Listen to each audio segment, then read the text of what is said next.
Hello friends, आप सभी का स्वागत है हमारे इस यूट्यूब चैनल पीपीसी लर्निंग में। आज का टॉपिक है टाइप्स ऑफ स्ट्रेस कि स्ट्रेस के टाइप कितने हैं। स्ट्रेस के बारे में हमने एक पिछली वीडियो में स्टडी किया था। अगर आपने वो वीडियो नहीं देखी तो मैं आपसे रिक्वेस्ट करता हूँ कि आप चैनल पर जाकर प्लेलिस्ट में जाकर वो वीडियो ज़रूर देखें। सो आइए शुरू करते हैं टाइप्स ऑफ स्ट्रेस, जिसमें जो स्ट्रेस होती है वो दो टाइप की होती है, eustress and distress. अब यू स्ट्रेस को हम इस तरह से डिफाइन कर सकते हैं कि eustress is an optimistic and active reaction to the stress which helps to the development of people. Eustress जो होती है वह हेल्प करती है डेवलपमेंट ऑफ पीपल में। It helps in energising and inspiring the individuals. यह help करती है इंडिविजुअल को एनर्जेटिक एंड इंस्पायर करने में, so that they can achieve their respective aims. अगर एम्प्लॉई या कोई भी इंडिविजुअल एनर्जेटिक होगा और इंस्पायरिंग होगा किसी टास्क को लेकर, तो वह अपना आउटपुट अच्छा देगा और वह अपने एम को अचीव कर पाएगा, bring about considerable change in their surrounding and deal with difficulties of life. You stress के बारे में हम बोल सकते हैं कि जो you stress signifies the favourable level of stress in an individual. इस लेवल पे जो इंडिविजुअल का परफॉर्मेंस है वह highest degree of excellence achieve करता है। अब आपका टॉपिक है डाई स्ट्रेस। डाई स्ट्रेस को हम इस तरह से डिफाइन कर सकते हैं कि distress is a pessimistic and inactive reaction to the stress. It indicates tremendous level of stress in a person which negatively affects his performance and productivity. Distress is of two types. अब हम die stress को explain कर सकते हैं कि जो die stress है वो एक निराशावादी और निष्क्रिय रिएक्शन है स्ट्रेस का। यह एक बहुत ही भयंकर लेवल होता है जब पर्सन, यानी कि इसका जो पर्सन इंडिविजुअल है उस पर बहुत नेगेटिव इफेक्ट होता है, जो उसकी परफॉर्मेंस और प्रोडक्टिविटी पर भी नेगेटिव इफेक्ट डालकर उसको कम कर देता है। जो डाई स्ट्रेस है वो टू टाइप्स की है। नंबर 1 है उसमें acute stress and number 2 chronic stress. अब एक्यूट स्ट्रेस को हम डिफाइन कर सकते हैं कि short term stressors lead to acute stress. It involves all of a sudden, is extremely sharp and vanishes rapidly. Acute stress होती है जो वो अगर किसी को थोड़े टाइम के लिए दी जाए तो वो उसके लिए एक्साइटेड होगी, थोड़ा इंजॉयफुल होगा। लेकिन अगर उसकी ओवर डोज, यानी कि उसको ज़्यादा लेवल पे स्ट्रेस का सामना करना पड़ जाए, तो वो उसके लिए बहुत ही इरिटेटिंग साबित होगी। अब हम क्रोनिक स्ट्रेस को पढ़ते हैं कि this stress is the long term stress resulting from the prolonged irritating problems. This type of stress keeps coming back with the passage of days and year.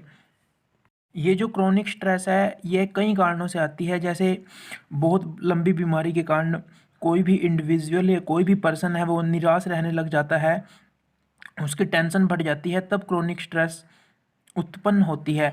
और जो क्रोनिक स्ट्रेस है इसके बहुत से ड्रॉबैक हैं। इसका एक तो पर्सन इसमें होप त्याग देता है कि वो अपनी इस चीज़ पे कैसे विजय पा सकता है, यानी कि इसको कैसे दूर कर सकता है अपने स्ट्रेस को, और वह किसी भी काम के सॉल्यूशन, यानी कि कोई भी प्रॉब्लम है उसके सॉल्यूशन को फाइंड करने की कोशिश ही नहीं करता।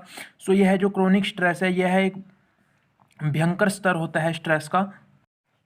अब हमारा टॉपिक है कॉन्सिक्वेंसेज ऑफ स्ट्रेस कि स्ट्रेस जो है उसके परिणाम क्या होते हैं।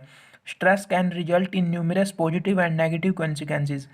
स्ट्रेस के जो कुछ पॉजिटिव कॉन्सिक्वेंसेज होते हैं जबकि कुछ नेगेटिव कॉन्सिक्वेंसेज भी होते हैं। Result of positive stress are more energetic, full of zeal and inspirational. जो पॉजिटिव स्ट्रेस है उसका जो परिणाम आएगा वो एनर्जेटिक होगा और इंस्पायरेशनल होगा। The negative result of stress are more annoying and need more attention. जबकि जो स्ट्रेस का नेगेटिव रिजल्ट है वो बहुत एनोइंग होगा और उस पे यानी कि अटेंशन ज़्यादा दी जाएगी। Stress can lead to both individual and organisational consequences. अब जो स्ट्रेस है उसके बहुत से जो इंडिविजुअल और ऑर्गेनाइजेशनल कॉन्सिक्वेंसेज होते हैं। अब हम individual consequences of stress study करेंगे, जिसमें हम बोल सकते हैं कि stress makes the life of a person more exciting. जो स्ट्रेस होती है वह किसी भी पर्सन की लाइफ को ज़्यादा एक्साइटेड बना देती है। A person can be freed from stress only after his death. यानी अपने जीते जी कोई भी इंडिविजुअल या कोई भी पर्सन स्ट्रेस फ्री नहीं रह सकता। अगर किसी की लाइफ में स्ट्रेस खत्म होगी तो वह सिर्फ तभी हो सकता है जब उसकी मृत्यु हो जाए। Stress gets converted into the stress when people feel insecure. Stress can produce flowing consequences, जिसमें है behavioural consequences, psychological consequences and physiological and medical consequences. अब हम इनको भी डिफाइन कर सकते हैं कि बिहेवियरल कॉन्सिक्वेंसेज क्या होता है, साइकोलॉजिकल क्या होता है। और अब बिहेवियरल कॉन्सिक्वेंसेज में हम एग्जांपल दे सकते हैं स्मोकिंग का, यानी जब किसी पर्सन को स्मोकिंग की लत लग जाती है और वह अपने आप को किसी भयानक स्थिति में पाता है, यानी अनकंफर्टेबल महसूस करता है, तो वह उस टाइम स्मोकिंग को ही करने को ही प्रेफर करता है और वह उससे यानी सोचता है उसके रिलैक्स होगा वो स्मोकिंग करके ही। और साइकोलॉजिकल कॉन्सिक्वेंसेज में हम बोल सकते हैं कि जब कोई बंदा ज़्यादा स्ट्रेस लेने लग जाता है तो उसका जो वर्कलोड है वो यानी कि उसको ज़्यादा लगने लगता है, या उस पर अगर वास्तव में भी वर्कलोड ज़्यादा है तो वह टेंशन ज़्यादा लेने लग जाता है और उसको कुछ साइकोलॉजिकल बीमारी हो सकती है। जैसे हम इसमें एग्जांपल ले सकते हैं इंसोमनिया का। जो साइकोलॉजिकल परिणाम है स्ट्रेस के, उनसे हमारे फैमिली रिलेशन और मैरिटल विवाहित जीवन पर भी फर्क पड़ सकता है। अब हम मेडिकल कंसिक्वेंसेज में एग्जांपल ले सकते हैं कि जैसे अगर किसी को ज़्यादा वर्कलोड होता है, ज़्यादा स्ट्रेस होती है, तो वह अपना आउटपुट उतना अच्छा नहीं दे पाता जितना वह कंफर्ट होकर काम करने में ज़्यादा आउटपुट दे सकता है। इसमें एग्जांपल हो सकता है, यानी अगर टेंशन की में किसी को हार्ट अटैक आ जाए या कोई भी हार्ट से रिलेटेड प्रॉब्लम हो जाए और स्किन से रिलेटेड प्रॉब्लम हो जाए।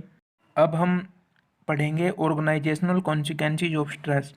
Stressed individual influence in organisation both directly and indirectly. In particular, the organization is affected by individual stress in following ways: deadline in performance, change in attitude and absenteeism।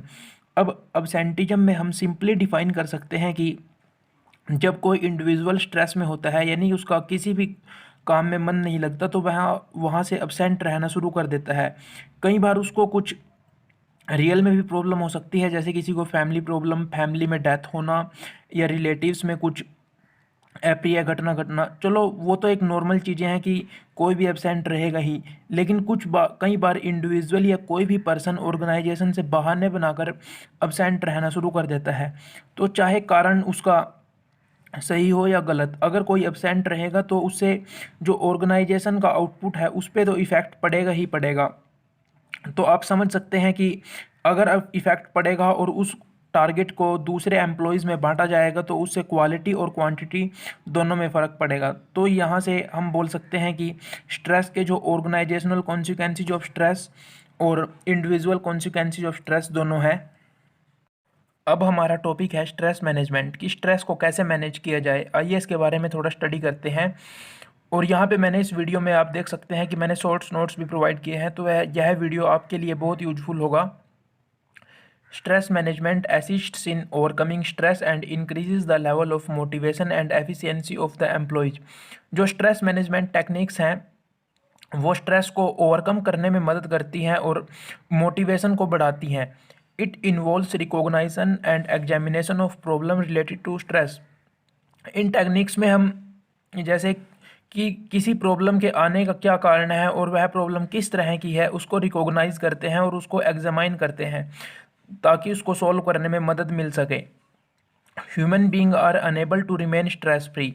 जो human being है वह stress free रहने में सक्षम नहीं है, यानी जब तक बंदा जिएगा तब तक किसी ना किसी तरह की स्ट्रेस में ही जिएगा। They have to face stress and find ways to handle it. So हम बोल सकते हैं कि जब तक हम जिएंगे हम हर रोज़ किसी न किसी तरह की स्ट्रेस को फेस करेंगे। और अब हम उसको कैसे कंट्रोल कर सकते हैं वो हम यहाँ में से देखेंगे कि हम उसको दूर करने में कितने सक्षम हैं, हम उसको किस तरह से हैंडल करते हैं। There are two strategies that can help employ to deal with stress. इसमें है सबसे first individual strategies for stress management, जिसमें time management, meditation and relaxation कि योग और रिलैक्स रहकर भी हम स्ट्रेस को दूर कर सकते हैं। बिहेवियर कंट्रोल, हम अपने बिहेवियर को कंट्रोल करके स्ट्रेस को थोड़ा दूर कर सकते हैं। Counselling, role management. अब रोल मैनेजमेंट में हम एक सिंपल सा एग्जांपल दे सकते हैं कि जैसे किसी भी एम्प्लॉय को उसके सीनियर द्वारा कुछ टास्क असाइन किया गया है और वह एम्प्लॉय पहले से ही स्ट्रेस में है उसकी फैमिली रिलेटेड प्रॉब्लम यानी कि डोमेस्टिक प्रॉब्लम से, तो वह अपने उस काम पे इतना ध्यान नहीं दे पाएगा। और अगर उसको दिया गया टाइम समाप्त होने के कगार पर होगा तो वह और ज़्यादा स्ट्रेस में आ जाएगा कि अब एक स्ट्रेस तो पहले से ही थी डोमेस्टिक प्रॉब्लम की और अब एक ये ऑफिस की स्ट्रेस हो जाएगी। तो हम इस स्ट्रेस को ओवरकम कर सकते हैं कि वह एम्प्लॉय अपनी दोनों स्ट्रेस को किस तरह से मैनेज करेगा और उनको ख़त्म करने का कोई अच्छा तरीका ढूंढे। अब है इसमें organisational strategies for stress management, जिसमें हम डिफाइन कर सकते हैं job design, awareness programmes, health programmes, organisational design, personal development. अब हम स्ट्रेस को मैनेज कर सकते हैं ऑर्गेनाइजेशनल स्ट्रेटजीज़ के द्वारा, जिनमें हम इन कुछ पॉइंट्स को डिफाइन कर सकते हैं। जैसे हम अवेयरनेस प्रोग्राम ऑर्गेनाइज करा सकते हैं जिससे एम्प्लॉयज़ या किसी भी पर्सन की स्ट्रेस को कंट्रोल किया जा सके। हेल्थ प्रोग्राम हो सकते हैं, ऑर्गेनाइजेशन का डिज़ाइन अच्छा हो सकता है, पर्सनल डेवलपमेंट हो सकती है। और इस तरह से हमारा स्ट्रेस का जो टॉपिक है वो पूरा कवर हो गया है। इस वीडियो में आपको शॉर्ट्स नोट्स भी प्रोवाइड किए गए हैं। अगर आपको वीडियो अच्छी लगी हो तो वीडियो को लाइक कीजिए और चैनल को सब्सक्राइब कीजिए। Thank you. मिलते हैं अगली वीडियो में।